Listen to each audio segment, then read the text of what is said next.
All right, this integral will be a little bit more tricky. The main formula that is going to play a role here is the following formula. It's quite a useful little formula. It's worth remembering.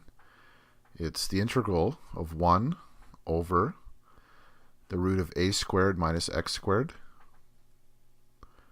Maybe I'll use the letter u instead. Is equal to arcsine, or sine inverse, same thing, of u over a plus c. Okay, so this, you might wonder how we're going to use this formula, because this integral may not look too similar to it right now, but it will. So let's take a look at the quantity underneath the root sign here. We're going to start there. We need to kind of complete the square on this. And usually when we do completing the square, the power of the coefficient of x squared is positive. And let's just see how this goes. Let's just arrange this to more of a familiar looking form, where we write the x squared first and then the x and then the number. And this negative out front is kind of annoying. Let's factor out the negative from everything just to see, just to make it look a little bit more familiar. All right, good. Now this x squared plus 2x minus 3, we can complete the square on that. And this negative out front is just kind of annoying. It's going to be carried along through the process. So how do we complete the square again? In this case, since there's a 1 here, we don't have to worry about factoring that out. This number here, we divide it by 2 and square it, right? If we take 2, divided by 2, we get 1, and then squared, we get 1. So that means that I would really like it if after the 2x, there was a 1. What number would I put here to make this line the same as this line? Well, this was minus 3. If I put a plus 1 here to make it the same, I would have to take a minus 4 there, right? 1 minus 4 is minus 3. So I have not changed anything there. Now, this here is nice now. This is a perfect square. That's the whole point when you complete the square. This is x plus 1 squared, right? And this minus 4 is staying still. Now, let's get rid of these big brackets here. So this would be minus x plus 1 squared plus 4. And then let's write it the other way. So let's put the 4 first and then write it like that. So this is an important step to translate this to this. This is going to be what we need to really get off the ground here. So I'll recopy the question here.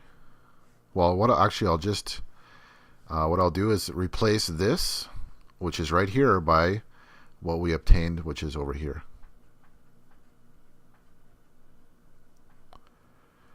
So this is the first big step on this question here. Now, I would like this x plus 1 to appear here. I would like x plus 1 to be here. And the one trick would be to write x plus 1 minus 1.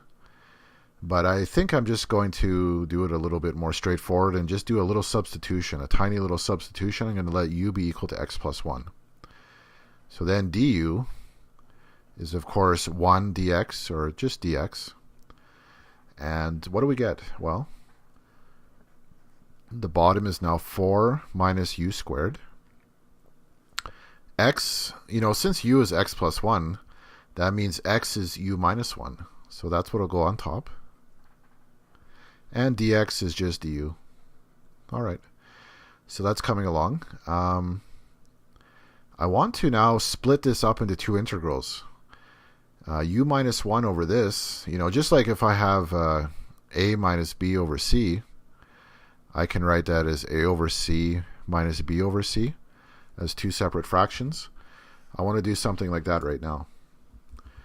So, excuse me.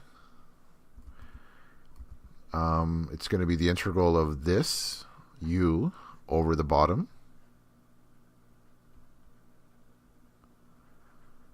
minus the integral of 1 over the bottom.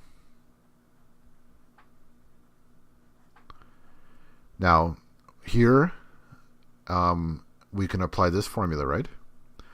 And how about this integral? Well, this is going to be a substitution. So let's take a look at this integral here. I'm going to do another substitution. I can't use the letter u, which is what we usually use for substitution, since I've already used it here. So I'm just going to use y. I'm going to let y be equal to 4 minus u squared. So just to be clear, on this integral, I'm using substitution. On this integral, we're just going to use the formula. Let's do this one first. So we're letting y be everything under the root. That means dy is minus 2u du. Let's multiply both sides by negative 1/2. So minus 1/2 dy. What is minus 1/2 times minus 2? Well, they just cancel off and give 1. So 1u, or just u. And look at that. We have u du. That can be replaced by minus 1/2 dy. And the bottom is just root u, right? Sorry, root y. 4 minus u squared is y. And that's dy. So again, u du is minus 1/2 dy. That's right there. And the root of 4 minus u squared just becomes the root of y. And over here, I kind of want to make this integral a little bit longer.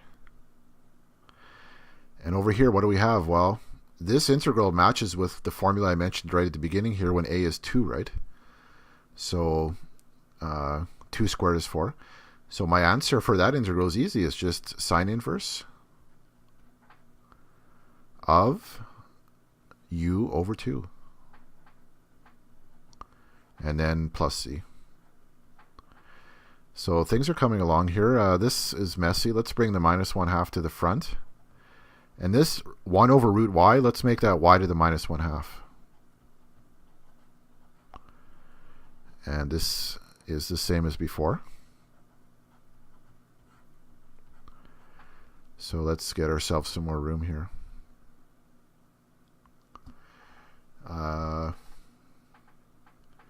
Minus 1/2 stays. Let's evaluate this integral. If it was minus 1/2 after we took the derivative, before we took the derivative, it would be 1 more than minus 1/2. What is minus 1/2 plus 1? It's positive 1/2, right? And when I take the derivative, I need a canceling factor out here to get rid of this half, so I'm going to put a 2 out there. And that's the antiderivative of that. And again, I'm just recopying this. So the integral is done now.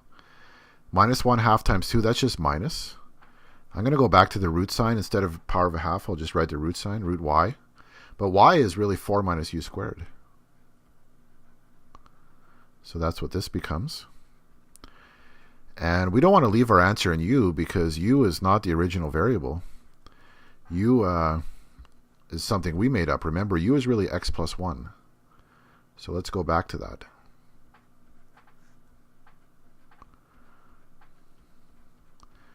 And let's put that there. And this is pretty much the answer, but why don't we go back? Remember, 4 minus x plus 1 squared, when we did it way back here, is really just 3 minus 2x minus x squared. I think it would be nice just to go back to that. It doesn't matter too much, but it's a little bit more natural. So minus 3 minus 2x minus x squared minus arcsine, sine inverse, whatever, x plus 1 over 2 plus c. And so that was a little bit of a complicated one, but we got it in the end.